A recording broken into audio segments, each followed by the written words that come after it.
राज्य, नागरी समाज आणि बाजार हा दुसऱ्या चॅप्टरमधला जो एक भाग आहे तो आपल्याला पाहायचा आहे आज. 3 संस्थांचा उल्लेख इथे येतो. राज्य, नागरी समाज ज्याला सिव्हिल सोसायटी असा शब्द आहे, राज्याला इंग्लिशमध्ये स्टेट म्हणतात, आणि बाजार म्हणजे market. State, civil society and market किंवा राज्य, नागरी समाज आणि बाजार. तर काही इमेजेस पहा म्हणजे तुमच्या लक्षात येईल. जगाचा नकाशा, त्याच्यामध्ये अनेक राज्य तुम्हाला दिसत आहेत. कॅनडा आहे, युनायटेड स्टेट्स आहे, ब्राझील आहे, रशिया आहे, चायना आहे, ऑस्ट्रेलिया आहे, श्रीलंकेसारखं छोटंसं राज्य आहे, मादागास्करसारखं छोटंसं राज्य आहे, लिबिया, अल्जेरिया अशी मध्यम आकाराची राज्य आहेत, इजिप्त आहे, जपान आहे, भारत, चायना, पाकिस्तान, अफगाणिस्तान, इराक,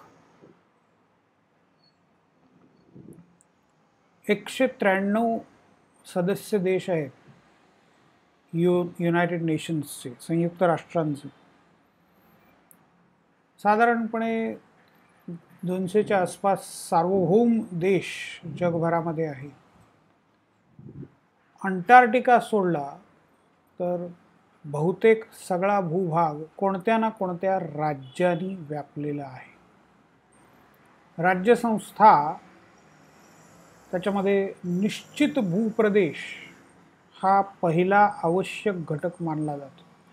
राज्यसंस्थेचे एकूण 4 आवश्यक घटक आहेत. त्यातला पहिला म्हणजे निश्चित असा भूप्रदेश. कॅनडाचा हा निश्चित भूप्रदेश आहे, ही सीमारेषा आहे. कॅनडा आणि अमेरिका जगातली सगळ्यात मोठी सीमारेषा. त्यानंतर हा मेक्सिको आहे, तर मेक्सिकोचा कलर वेगळा तुम्हाला इथे दिसतो. हा ब्राझील आहे, तर ब्राझीलच्या सीमा निश्चित आहेत. हा भारत आहे, भारताच्या सीमा निश्चित आहेत. सीमेसंबंधी वाद असू शकतात. भारत आणि पाकिस्तान यांच्यामध्ये सीमेसंबंधी वाद आहे. भारताच्या मॅपवर तो वेगळ्या पद्धतीने दाखवला जातो आणि पाकिस्तानच्या मॅपवरती काश्मीरचा भाग हा वेगळ्या पद्धतीने दाखवला जातो. सीमेसंबंधी वाद ही एक सर्वसाधारण बाब होऊन बसलेली आहे. प्रत्येक सीमेसंबंधी 2 देशांमध्ये, सीमावर्ती देशांमध्ये वाद हे असतातच. परंतु निश्चित भूप्रदेश आवश्यक आहे. त्याच्यानंतर पॉप्युलेशन, लोकसंख्या राज्यांसाठी अत्यावश्यक आहे. लोकसंख्या जर तुम्ही पाहिली, इथे 18व्या शतकापासूनच्या लोकसंख्येच्या वाढीचा एक ग्राफ दाखवलेला आहे. 18व्या शतकापर्यंत तो साधारणपणे 500,000 5 लाखाच्या आत होता. परंतु त्याच्यानंतर आता हे वेगवेगळ्या खंडाच्या या रिप्रेझेंटेशन करणाऱ्या रेषा आहेत. ही आशियाची रेषा आहे, ती सगळ्यात वर गेलेली तुम्हाला दिसते. मग त्याच्या खालोखाल ह्या Europe, Africa, Latin America, northern America आणि ओशियानिया या वेगवेगळ्या जगाच्या विभागांच्या रिप्रेझेंटेशन करणाऱ्या रेषा आहेत. त्यात सगळ्यात कमी वाढ झाली आहे ती ओशियानिया. ओशियानिया तुम्ही जगाच्या मॅपवर जर पाहिलं तर ह्या सगळ्या भागाला ओशियानिया असं म्हणतात. समुद्रामध्ये पसरलेली ही बेटं आहेत. या भागात इकडे आलेला हा सुद्धा भाग, हा सगळा ओशियानिया.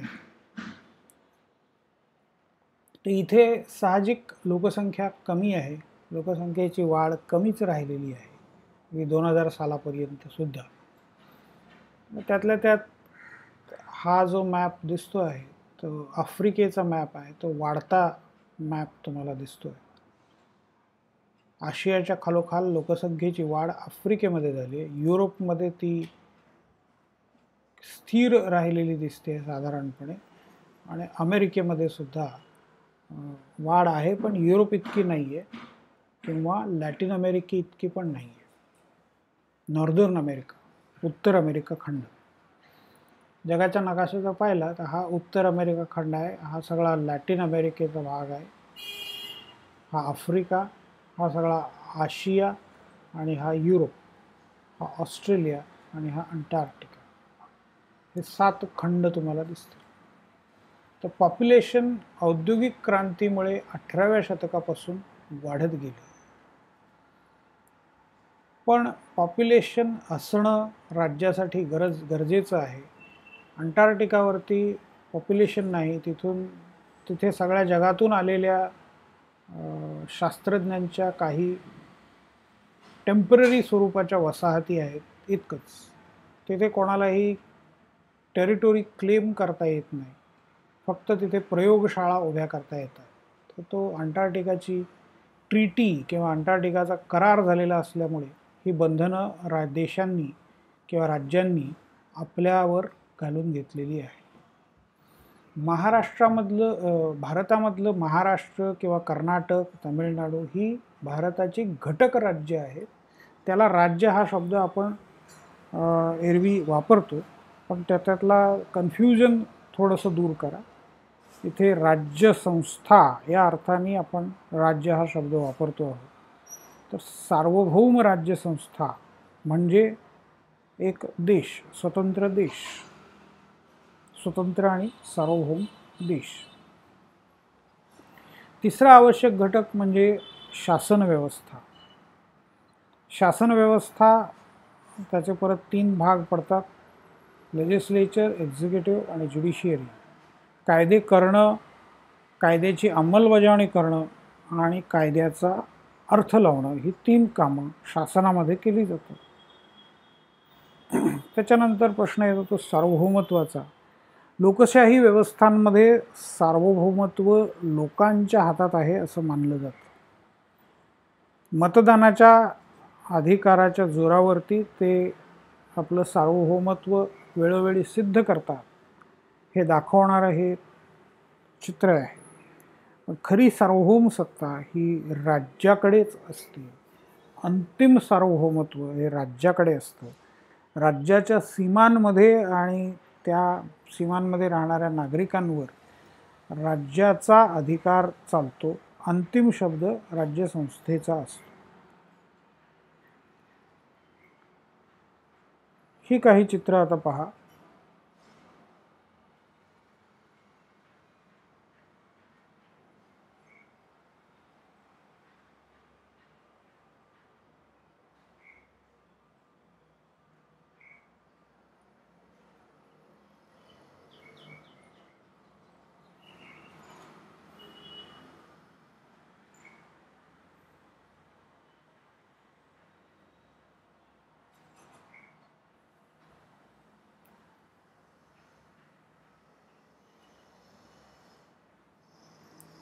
आंदोलन करणारे लोक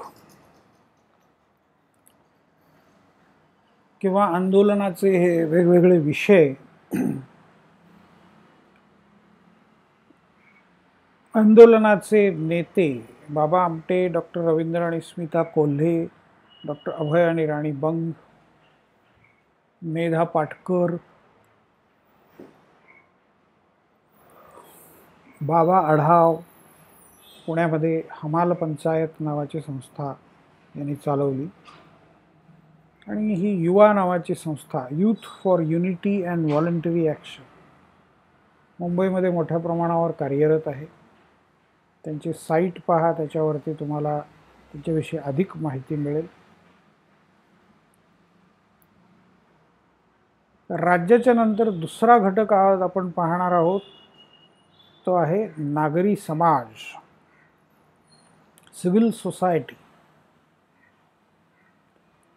काही माणसं समाजामध्ये अशी असतात की ज्यांना समाजात चाललेलं ज्या घडामोडी आहेत त्या पाहिल्यानंतर त्यांच्या मनावर काही वेगळे संस्कार होतात. समाजातलं दुःख त्यांना पाहवत नाही, त्याच्याकडे ते डोळे झाक करत नाहीत. त्यांना त्याच्याविषयी काहीतरी करावं असं वाटतं. म्हणजे रस्त्याच्या कडेला एखादं कुत्र्याचं पिल्लू जखमी होऊन पडलेलं आहे, येणारे जाणारे त्याच्याकडे बघतात. काही जण त्याच्याकडे पूर्ण दुर्लक्ष करतात. काही जणांच्या मनामध्ये त्याच्याविषयी चीड पण असू शकते की याच्यामुळे आमचे रस्ते घाण होतात, ही कसली भटकी कुत्री, यांना मारून टाकलं पाहिजे, अशा भावना पण असू शकतात. पण काही जणांना त्याच्याविषयी दयेचा भाव निर्माण होतो. ते थांबतात, त्याला उचलतात, त्याला औषध पाणी त्याचं करतात, त्याला खायला प्यायला घालतात आणि शक्य असेल आणि गरज असेल तर स्वतःच्या घरी पण त्याला वाढवतात. मग हे सगळे प्राणीप्रेमी, पेटा नावाची संस्था आहे, ते प्राणीप्रेम्यांची संस्था आहे. कुत्र्यांच्या विषयी जागरूक असलेले कितीतरी संघटना आहेत. तर त्यांना वेळेवरती औषध उपचार करणं, त्यांना खायला प्यायला घालणं आणि त्यांची लोकसंख्या वाढणार नाही भटक्या कुत्र्यांची हे पाहणं, हे काम हे करत राहतात. कुत्र्यांसारखंच दीनदलित माणसांच्या बद्दल कणव असलेली, त्यांच्याबद्दल काहीतरी कार्य करावंसं वाटणारे हे वेगवेगळे नेते. बाबा आमटे आनंदवनाची स्थापना त्यांनी केली. महारोग्यांची सेवा आयुष्यभर त्यांनी केली. आनंदवनामध्ये महारोग्यांना राहण्याची सोय त्यांनी करून दिली. महारोगी म्हणजे लेप्रोसी ज्याला झालेली आहे असा व्यक्ती, त्याला वाळीत टाकण्याची प्रथा आपल्याकडे होती, बऱ्यापैकी आहे. हा रोग बरा होत नाही, मागच्या जन्मीचं पाप असल्यामुळे हा रोग होतो, त्याच्यामुळे मग त्याला वाळीत टाकलं जायचं. तो माणूस गावाच्या बाहेर कुठेतरी झोपडीमध्ये राहायचा आणि केवळ दयेच्या पोटी घरातले त्याला काही वेळेला अन्न आणून द्यायचे. एरवी त्याचं जीवन काही खरं नव्हतं. आयसोलेशन, उपासमार, उत्पन्नाचं कुठलंही साधन नाही, याच्यामुळे लवकरच त्याचा मृत्यू पण व्हायचा. तर बाबा आमट्यांनी हे पाहिलं. त्यांनी या सगळ्या महारोग्यांना जवळ केलं, त्यांच्यावर औषधोपचार केले, त्यांना तुम्ही बरे होणार असा दिलासा दिला.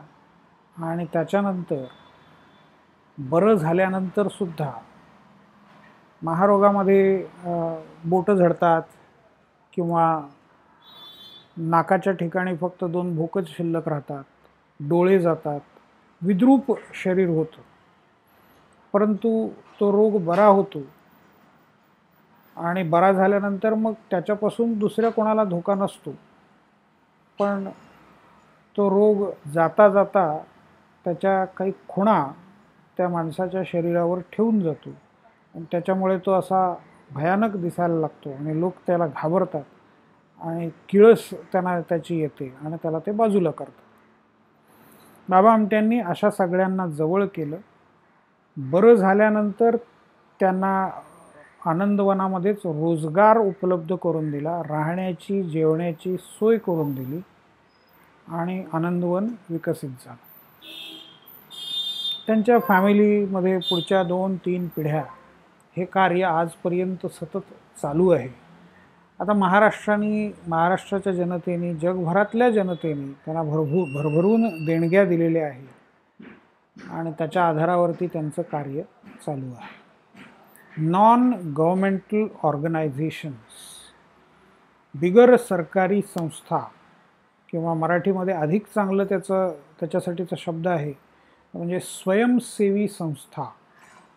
तर बाबा आमटे, डॉक्टर रवींद्र आणि स्मिता कोल्हे, डॉक्टर अभय आणि राणी बंग यांनी अशा स्वयंसेवी संस्था चालवलेल्या आहेत. कुठलीही सरकारी मदत न घेता, कुठल्याही राजकीय उद्दिष्टाशिवाय किंवा कुठलाही व्यापारी फायदा कमावणं, नफा मिळवणं हा उद्दिष्टाशिवाय जेव्हा एखादी संस्था सेवेचं किंवा संघर्षाचं कार्य करत राहते त्याला स्वयंसेवी संस्था असं म्हणतात. बाबा आमट्यांनी, कोल्हे दाम्पत्याने आणि बंग दाम्पत्याने अशा संस्था चालवलेल्या आहेत. या आहेत मेधा पाटकर, यांनी नर्मदा बचाव आंदोलन चालवलं. या नर्मदा बचाव आंदोलनाने नर्मदेच्या प्रवाहामध्ये बांधल्या गेलेल्या धरणामुळे विस्थापित झालेल्या आदिवासींचं आंदोलन बरीच वर्ष चालवलं.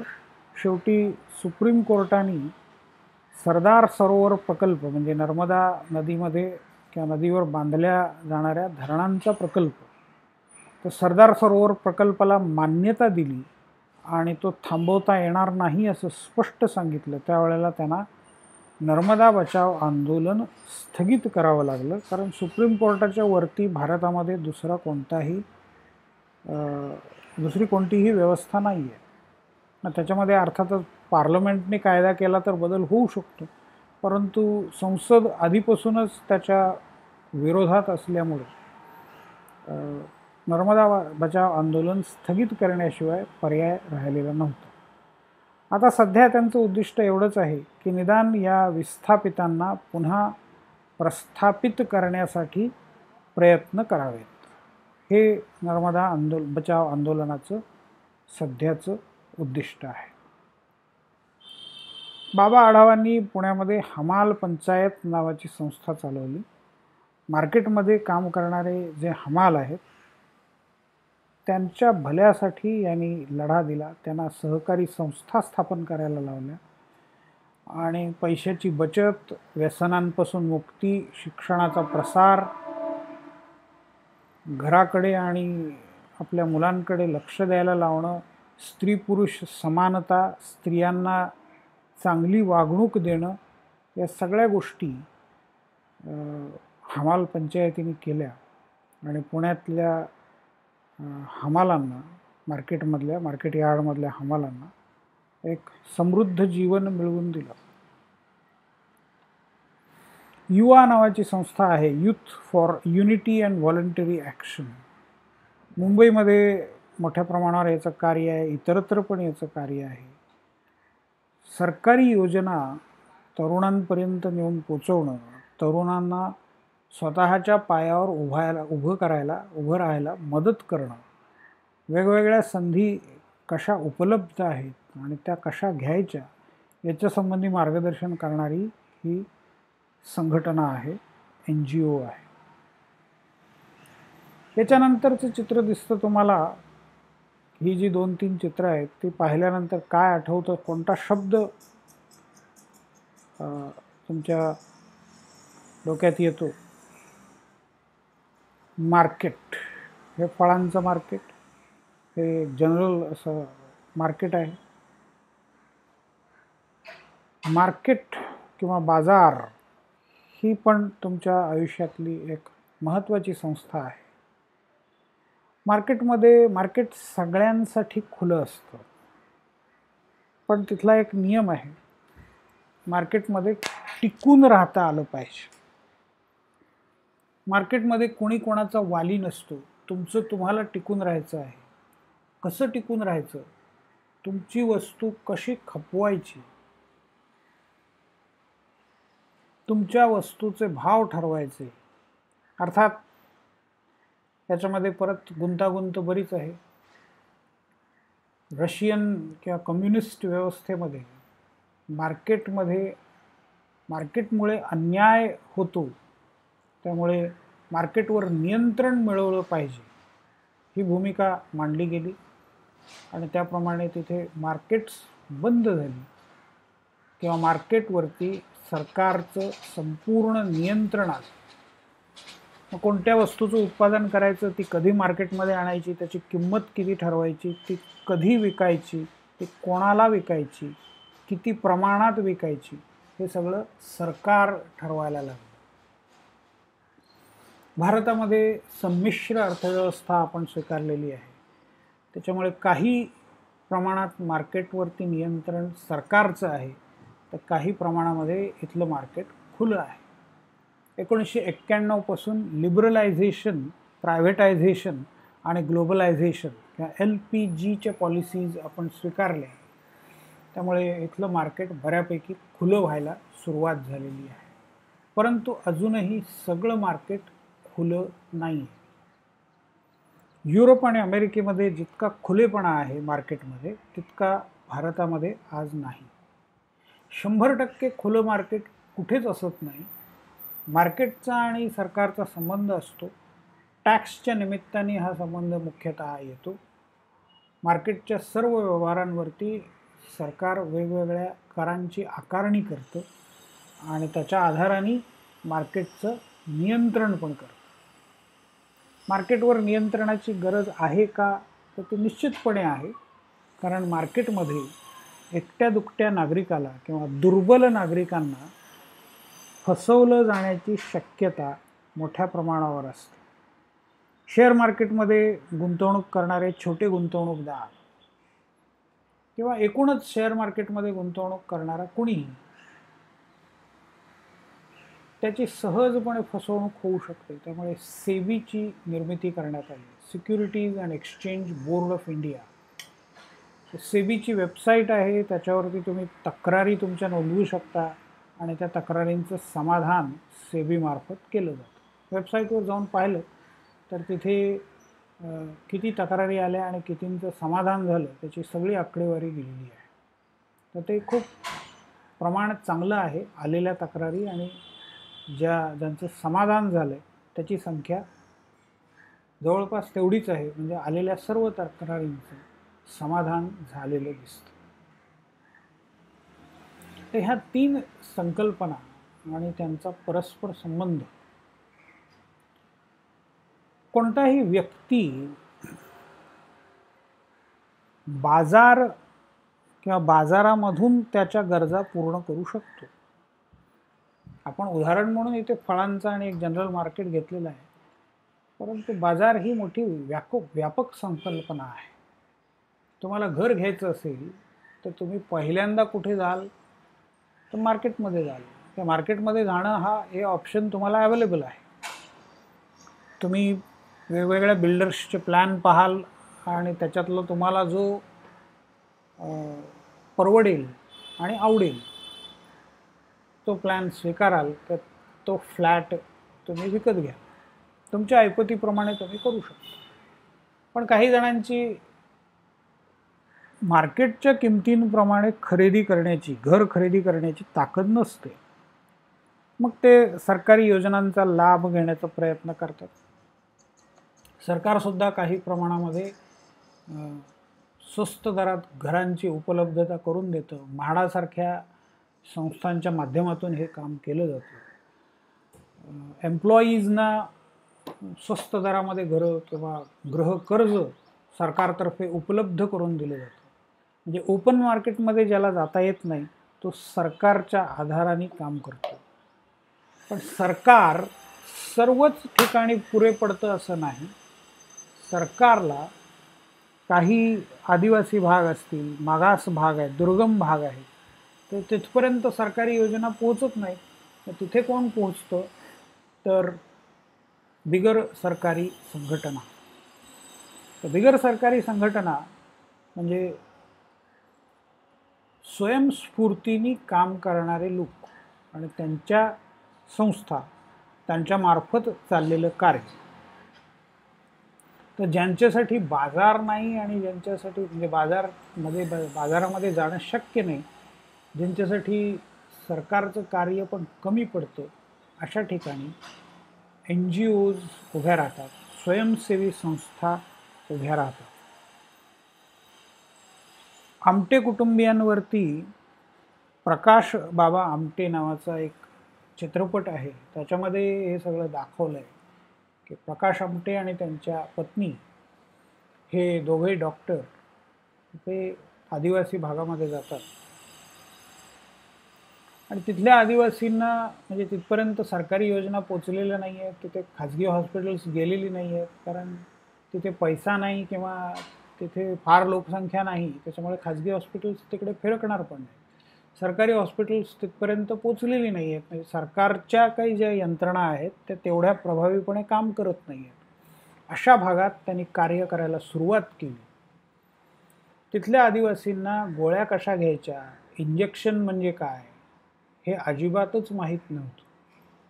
तर त्या चित्रपटामध्ये त्यांनी काही उदाहरणं दिली आहे की गोळ्या 4 दिवसाच्या 3 दिवसाच्या गोळ्या दिल्या तर त्या आदिवासी बाईंनी सगळ्या गोळ्या आपल्या मुलाला एकाच वेळेला खायला घातल्या. त्याच्यामुळे त्या मुलाला गुंगी आली आणि मग ते झोपेतून उठेन असं झालं. मग ती घाबरून डॉक्टरांकडे येते. डॉक्टर तपासणी करतात, चौकशी करतात आणि त्यांना जेव्हा कळतं की 3 दिवसात घ्यायच्या गोळ्या एकाच दिवशी दिलेल्या आहेत, त्यावेळेला ते तिला सांगतात की आणखीन एखाद दुसरा दिवस तुझा मुलगा उठणार नाही, नंतर उठेल, काही काळजी करू नये. म्हणजे या पद्धतीचं जीवन आणि मग त्या व्यवस्थेमध्ये NGOज काम करताना दिसतात. जगभरामध्ये NGOज आता उभ्या राहिलेल्या दिसतात. शांततेसाठी, जागतिक शांततेसाठी काम करणाऱ्या NGOज आहेत. न्यूक्लिअर आर्म्स किंवा अण्वस्त्र नष्ट करण्यासाठी काम करणाऱ्या NGOज आहेत. चाइल्ड लेबर, लहान मुलांना काम करावं लागू नये याच्यासाठी प्रयत्न करणाऱ्या NGOज आहेत. वेगवेगळ्या क्षेत्रातल्या वेश्यांच्या संदर्भात काम करणाऱ्या NGOज आहेत. देवदासींच्या संदर्भात काम करणाऱ्या NGOज आहेत. तृतीयपंथी माणसांच्या संदर्भात काम करणाऱ्या NGOज आहेत. जे जे दीन दलित दुबळे आहेत त्या सगळ्यांसाठी विशेष काम करण्याची गरज असते. त्यातूनच NGOंची किंवा स्वयंसेवी संस्थांची निर्मिती होते.